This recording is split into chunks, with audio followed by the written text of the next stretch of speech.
Mount Morgan's a very different town to Rockhampton.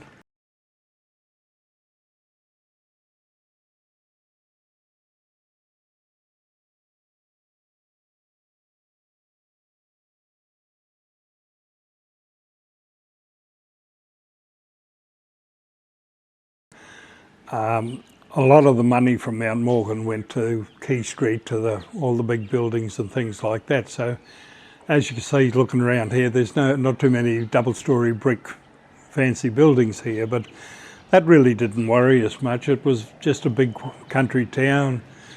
All the families knew everyone. They all worked together at the mine and places like that.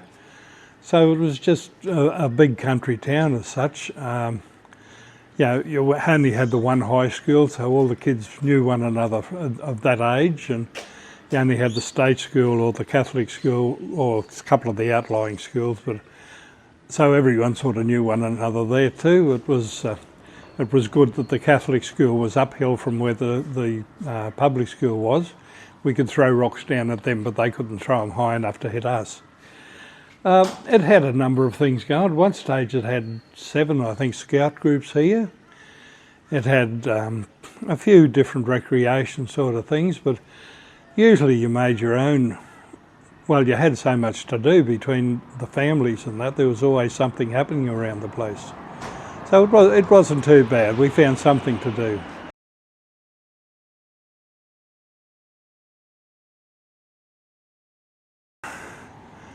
I think that's altered the area so much has been the corporate takeover of the place. You know, the big woolly shops and the big tourist things, you know, things owned by big companies rather than the manager being the owner sort of thing. It was far easier to get things done and do things when people had a real vested interest in the town. So I think that's the biggest thing, is the corporate takeover of things, lost the soul of the city that way.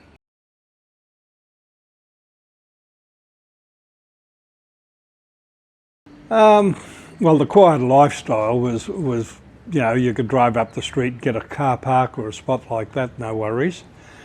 You had a lot of smaller shops, and as I said a minute ago, you knew the shopkeepers, they knew you. They'd go out of their way to find stuff for you, and you know, if you needed a hand that way. You had all the little corner shops you could stop in to get a malted milk, or there's a few famous ones around town for that. Probably that was it. Where you had, again, lots of different groups, and the groups got to do things, and you know, we used to put on big parties and you name it as part of the Rotaract Club, and there was something like 7 Rotaract clubs around the area. So if one was having a new president come in, we'd all go to their club, and we'd go and hire a hall and hire a band and put a show on for the night, and you know, get away with it. The police had no problems. They'd come and say goodnight to us on the way past, and you know, you could get away with murder as such in those days, yeah.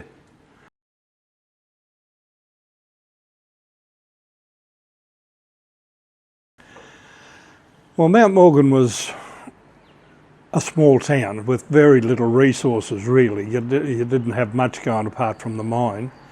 And in the railway, there was over 110 workers at the railway station here in its early days. But I suppose when it came time to build the new scout hut, was the one I was first involved with. As an apprentice plumber, I went down and helped one of our tradesmen do work there. But all the townspeople come together to build the hut and made quite a good job of it, and they conned me into staying on as a scout leader as well at the same time. So the guys, the scout leaders, Jackie Boys and Seth Baker and Kenny Gilbar and Keithy Rowe and people like that, you know, were really great people to be around. So they looked after you and taught you lots.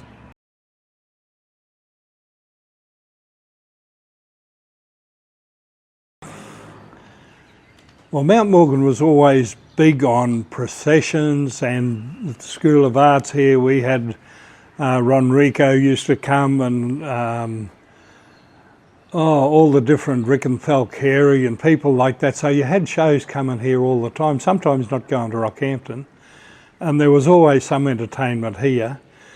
take that out, there wasn't a lot of entertainment as such, apart from over at the QN. You had the beer garden there was quite popular, and they had a couple of very good bands, the Deltones and, sorry, the Goldtones, I think. The Deltones was a famous one.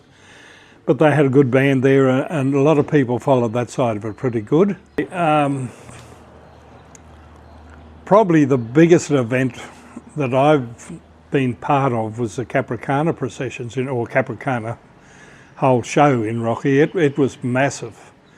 People supported it, from kids on decorated bikes to shopkeepers putting a strange object in their window, and people coming out at 10 o'clock at night to have a look in their windows to try and spot it to win the prize.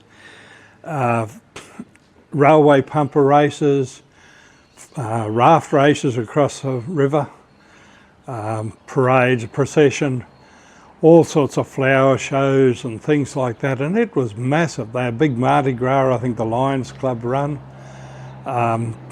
The big ball, we used to get people like, Kamal came one year, and Johnny Young, I think, was there another year, and what were pretty famous names in those days. So it was massive, and to see everyone working together on it was great.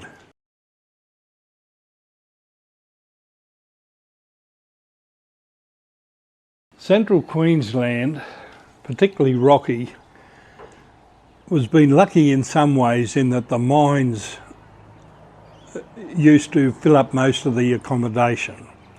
Now, I've had a lady from the Rockhampton Promotion Bureau tell me that we didn't need tourists in Rockhampton because all the places were booked out anyhow. They had something like a 90% occupancy rate for years, with the people coming to establish the mines mainly, and fly-in workers from Brisbane.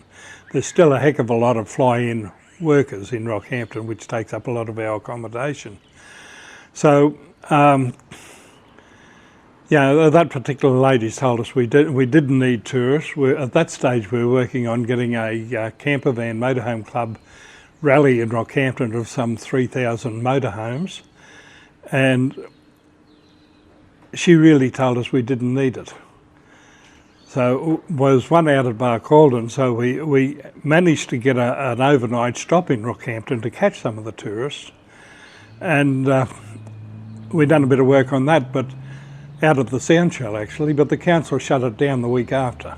So we told all the people to come to Rocky and have a look at it, and we then had to go into the system, which is a fairly big system, and tell them not to. You're looking about 30,000 people, and say, hey, don't come to Rocky now, they've closed the free camp. So Rocky had the reputation of just keep going straight through, don't stop at Rocky, go to Mackay.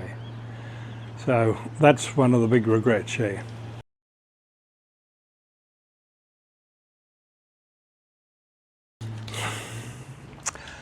Hopefully people will not have to travel to Brisbane for medical requirements. We won't have to wait 2 or 3 days to purchase stuff from Brisbane, or probably transport might have sped up a little bit more. But we really are still a big country town. Doctors are flying in and flying out. We can't get sort of medical treatment just off the bat. You have to wait until the specialist is coming from Brisbane to do it. And it's not just the doctors, it's all sorts of trades and whatever. So I think people should understand that we are still a big bush town.